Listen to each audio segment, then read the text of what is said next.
আজকে সকালবেলা দেখো পাউরুটিগুলো সেঁকে নিয়েছি। এগুলোর মধ্যে এখন এক এক করে বাটার লাগাবো। আজকে সবাইকে বাটার পাউরুটি দেবো।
পাউরুটিগুলো কিন্তু এর মধ্যে বাটার দিব, তো বাটার তারপরে এর মধ্যে চিনি দিব। শ্বশুরমশাই আবার চিনি দিয়ে খায় না, আমার তো ভালো লাগে এটার মধ্যে চিনি দিয়ে, তারপর যদি কলা দিয়ে খাওয়া যায় ভালো লাগে।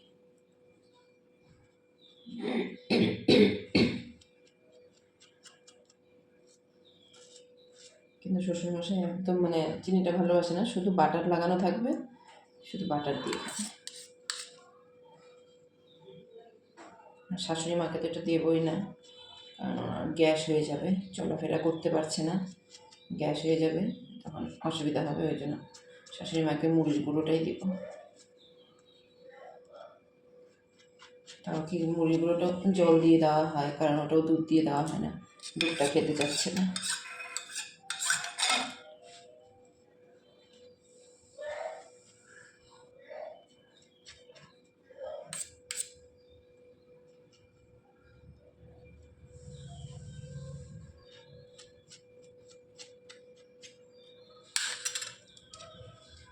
সবগুলোই লাগানো হয়ে গেল।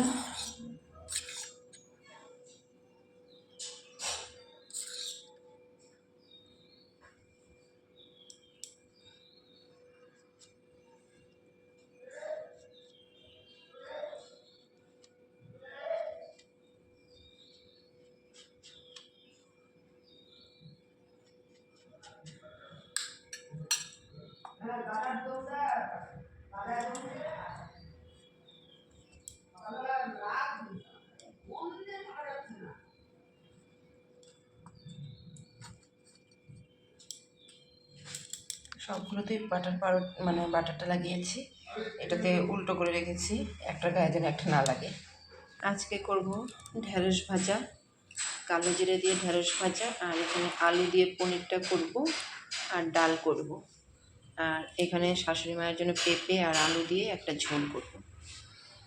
এখানে পনিরের মশলাটা করে রেখেছি, এখানে ডালটাও বসিয়েছি। ডালটা বসানো হয়ে গেছে। তো আজকে যেহেতু নিরামিষ, তো এইগুলোই রান্না। তো এখানে আমার রান্না শেষ। দেখো এখানে ঢেঁড়স ভাজা, আর এখানে বাবার জন্য ডাল সেদ্ধ করে রেখেছি, কারণ উনি ডাল সেদ্ধটাই ভালোবাসে, মটর ডাল সেদ্ধ।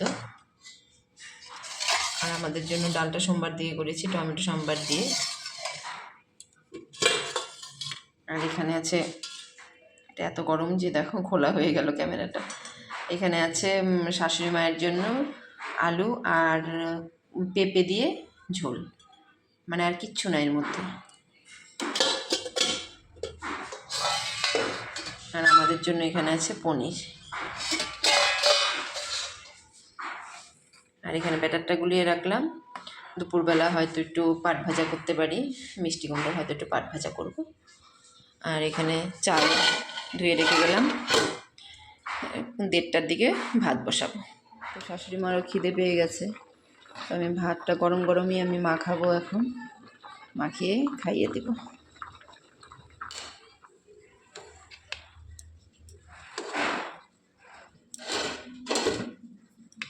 দেখো একদম খেতে পারছে না, একদম বাচ্চা মানুষের মতো অল্প ভাত পেস্ট করে এটা আমি এখন ঝোল দিয়ে মাখিয়ে দেবো। নিজের হাতেও খেতে পারছে না, বসতে পারছে না, যার জন্য মানে খেতেও পারছে না।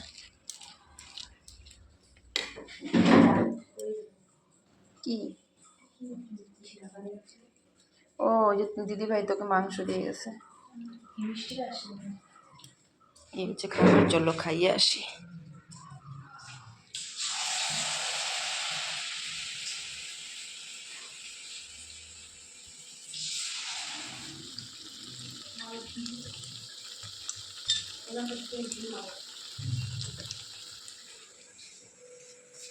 শুরু করে আমি ভাইজে দিচ্ছি ভাজাটা। কি কেন